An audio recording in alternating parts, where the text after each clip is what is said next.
तो आज इस गैदरिंग को देख के भी बहुत ज्यादा मन खुश हो रहा है कि आप लोग जाते जाते इतना सारा प्यार दे रहे हैं मेरे को। तो मैं इतना ही बोलेगा कि मैं 3 साल 3.5 साल में दिल से तो अभी ट्रैवल ही हो गया है, क्योंकि जो मेरा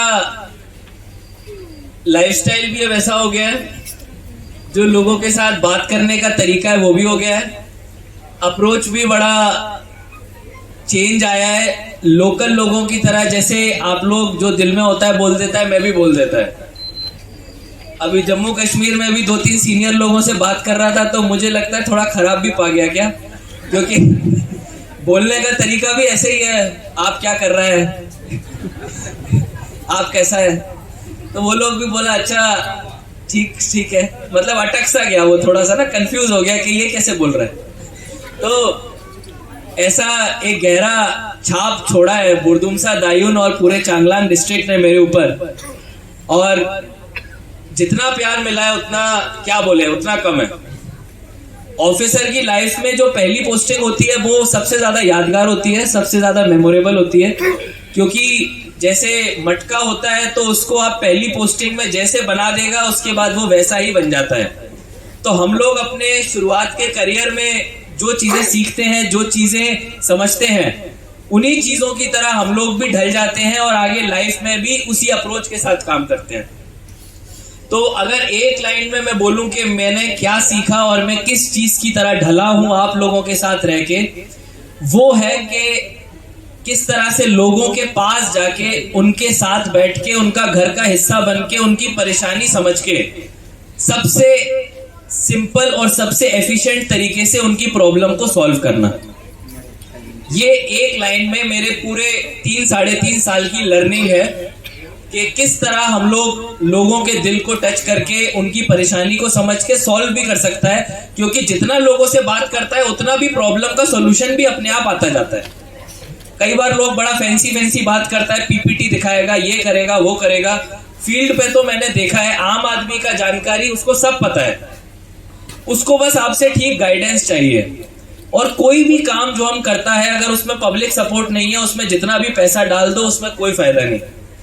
और मैं तो बोलता है सबसे अच्छा स्कीम वो जिसमें पैसा है ही नहीं, पब्लिक अपने आप सपोर्ट से काम करे, सबसे अच्छा वो स्कीम है। क्योंकि पैसा कई बार चीजों को बिगाड़ देता है, गलत ख्याल दिमाग में ले आता है। नवंबर दिसंबर के महीने में बोगी बिल बना था 2018 में, तो आने का मौका मिला, पोस्टिंग हुआ बुरदुम्सा में, पहली बार उधर कोई आईएएस पोस्ट हो रहा था। आके मैंने देखा कि इस जगह में इतना पोटेंशियल है, इतना ज्यादा पोटेंशियल है कि पूरे अरुणाचल ने भी नहीं देखा है।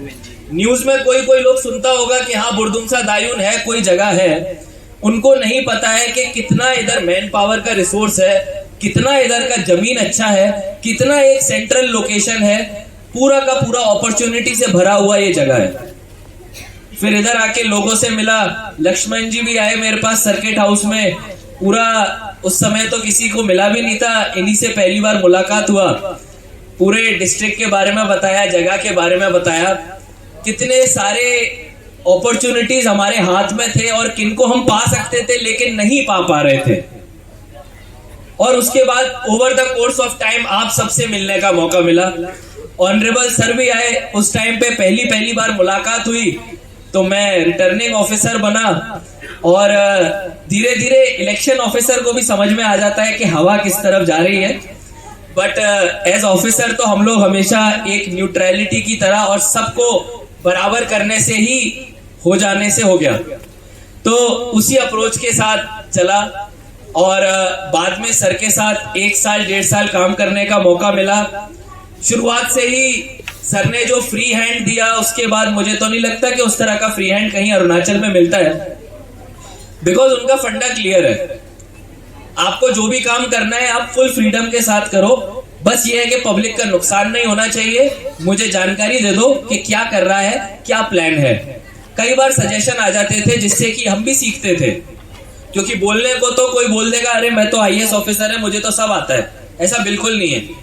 वो अपने मन में बोल सकता है, बट रियलिटी ऐसी नहीं होती। जहां पे जो आदमी रहता है, जो लोगों को और मिट्टी को समझता है, सबसे ज्यादा जानकारी उसको होती है। ये हो सकता है कि हम लोग थोड़ा रूल वगैरह पढ़ के आता है, थोड़ा टेक्नोलॉजी और बाकी चीजों को जोड़ने का जानकारी समझ के आता है, तो वो हमारा एक इनपुट एडिशन हो जाता है। तो उसी अप्रोच के साथ, उसी सपोर्ट के साथ सर के और आप सभी के काम करने का मौका मिला। अभी वायदो आया हुआ है तो इनका रूरल मार्ट, अभी जब देखता हूं कि सब्जियां वीक में बिकती हैं तो देख के बड़ा अच्छा लगता है कि पुरानी पुरानी चीजें जो छोड़ के गया अभी भी चल रही है। उसी तरह अभी सर के सपोर्ट से जनरल ग्राउंड में भी काम चल रहा है। धीरे धीरे अभी हमारे पास एक फुली नया बैडमिंटन कोर्ट आ गया, नया जिम चालू हो गया, फिर अभी जनरल ग्राउंड अच्छा बन गया, उसमें रात को लाइट लग गई। आज सर के साथ फुटसाल चालू किया। सारी चीजें जितनी भी हैं उसका एक होल एंड सोल एम है कि यूथ लोगों को कैसे चैनलाइज किया जाए। किसी भी कम्युनिटी का सबसे मेन कंपोनेंट उसका यंग लोग है। 60 साल के बाद वाला आदमी इंपॉर्टेंट है ऐसी बात नहीं है, बिल्कुल इंपॉर्टेंट है, लेकिन अगर हमने टारगेट नहीं किया यूथ को तो वो हमारा फ्यूचर खराब हो जाएगा। मैं तो सिंगफो कम्युनिटी के भी इतना क्लोज रहा, पॉपुलेशन डाउन जा रहा है, तो मैं मीटिंग में बैठ के यही पूछता था कि यूथ को कौन चैनलाइज कर रहा है, हम लोग क्या कर रहे हैं कम्युनिटी के लिए कि सिंगफो लड़का लोग पॉजिटिव डायरेक्शन में जाए, अपनी कम्युनिटी की भलाई के लिए काम करें। और हम उसी काम के लिए आप सबके साथ खड़े थे, तो बहुत अच्छा लगा। कई चीजों में इतने अच्छे रिजल्ट्स निकल के आए।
नौकरी करने से transfer posting part and parcel of life कुछ नहीं है। मैं पहले भी आपको बोला 2-3 साल का बाद आप अरुणाचल में और दीगर पोजीशन में आप आइए। हम लोग का प्रार्थना यही है अब अरुणाचल में वापस आइए, क्योंकि अब अरुणाचल में रहा के जा रहा है। यहाँ का ट्राइबल्स का बैकग्राउंड और खास करके ये बोडुमसा सब डिवीजन है, बोडुमसा असेंबली सेगमेंट है, हम सब लोग को मालूम है ये मिनी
तालियां please.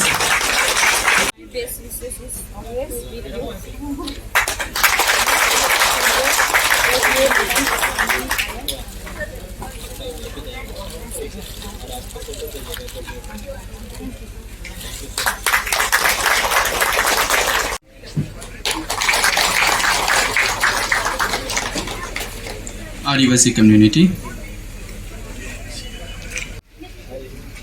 Diori community be ready.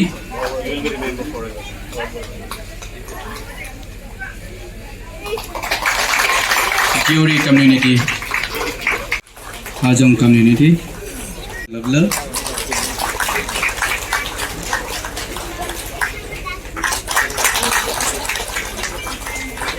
Yes, sir.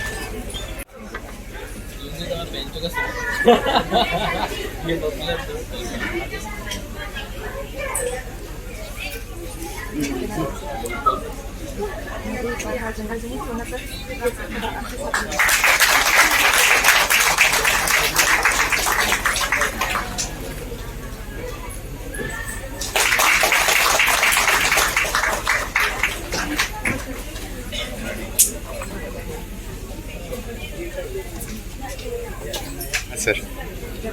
Yes. Thank you, sir.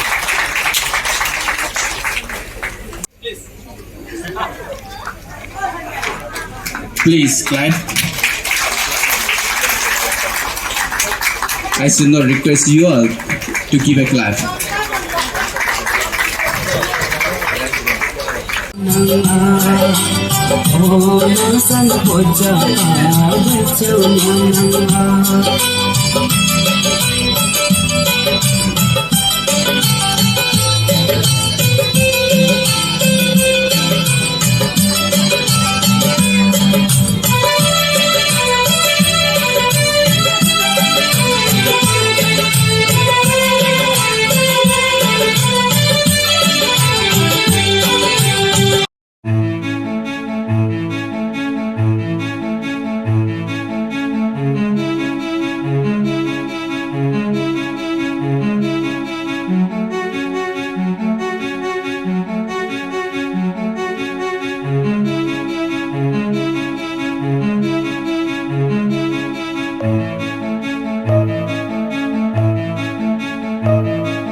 Very good evening to honourable MLA sir, ZPM साहब, एडीसी गांव बुढ़ा, एमओआईसी, सिविल सप्लाई ऑफिसर्स, बस्ती का सारा लोग जो आया हुआ है। अभी जो हम इधर देख रहे हैं बुरदुमसा में, ये फुटसाल ग्राउंड का शुरुआत चांगलांग से, फिर मियाओ में, और अभी जयरामपुर में भी बना, अभी बुरदुमसा में भी बन रहा है। एक चीज जैसा मैंने सुबह भी बोला कि अभी हमारा बुरदुमसा धीरे धीरे कैचअप कर रहा है, तो स्पोर्ट्स के एरिया में भी अपने को आगे जाना है। और जयरामपुर वगैरह में आप लोग देखेगा तो वहां का लड़का लोग बहुत स्पोर्ट्स को लेके एंथुजियास्टिक होता है। रूल्स वगैरह, कानून वगैरह भी सबको पता है। उनका फुटबॉल का क्लब भी बना हुआ है। आप कभी भी किसी भी मैच के लिए कॉल कर दो, 11-11 लोग का टीम रेडी होता है। 2-3 प्रोफेशनल रेफरी बैठा ही रहता है कि भाई आपको जब बुलाना आ जाए। तो अपने को बुरदुमसा में भी चाहिए कि उस तरह का सिस्टम अभी चालू हो। ये जो ग्राउंड है, this is a proper turf वाला ग्राउंड है। आप इसमें फुटबॉल शूज खेल के पहन के खेलिए। 5 लोग एक साइड, 1 गोलकीपर, 4 प्लेयर्स। और इसका जितना भी टेक्निकल जानकारी है अपने असम तो दिखाक साहब जो जेडपीएम है, उनसे आप लोग ले सकता है। এইটো সবটো মই এতিয়া বি কৈছো, আমাৰ ডিসি সাবক ধন্যবাদ দিব। তেখেতৰ মৰম, ইয়াৰ কাৰণে তেখেতৰ ইন্টাৰেষ্ট আছে ল'ৰা ছোৱালীকে বেয়া হেবিট পৰা বচাবৰ কাৰণে, সেইবিলাকটো হৈ আছে। সেইটো কাৰণে মই বিশেষ কথা নকম। আজি আকৌ আমালোকে ইয়াতে মোৰ ঘৰতে অলপ প্ৰগ্ৰাম আছে, সেইটো কাৰণে আপোনালোকক ওৱান ছেকেণ্ড মই আপোনালোকক কংগ্ৰেচুলেট কৰিছোঁ ইমান ধুনীয়া ফুটবল গ্ৰাউণ্ড পোৱাৰ কাৰণে। আৰু আপোনালোকে ভালকৈ খেলা ধূলা কৰিব, নিজৰ স্বাস্থ্যটো ভাল ৰাখিব। তাৰপিছত বেয়া হেবিটছ পৰা আপোনালোকে সেই খেলা ধূলাতে টেক পাৰ্ট কৰি কিনে আপোনালোকে নিজৰ জীৱনটো লিড কৰিব বুলি মোৰ এইটোৱে আপোনালোকক মোৰ প্ৰাৰ্থনা আছে। আৰু গাঁওবুঢ়া চাহক বি কৈছোঁ, আমাৰ হেডমাষ্টাৰ আছে, আপোনালোকে এইটো অলপ খেয়াল কৰিব, গ্ৰাউণ্ডটো ভালকৈ মেইনটেইন কৰিব, কেয়াৰ কৰিব। লগতে আমাৰ ইয়াতে মাবিলাক ভনীবিলাক আহিছে, সঁচা ধুনী কোৱা নিচিনা ইয়াতে মহিলাবিলাক বি খেলিব পাৰেতো, একো নাই না। সেইটো কাৰণে আপোনালোকে বি কেতিয়াবা বৰিং হয়, নিজৰ সময়টো কেতিয়াবা ফ্ৰী টাইম পালে ইয়াত আহি কিনি খেলক। ইমান ধুনীয়া লাইট জ্বলি আছে।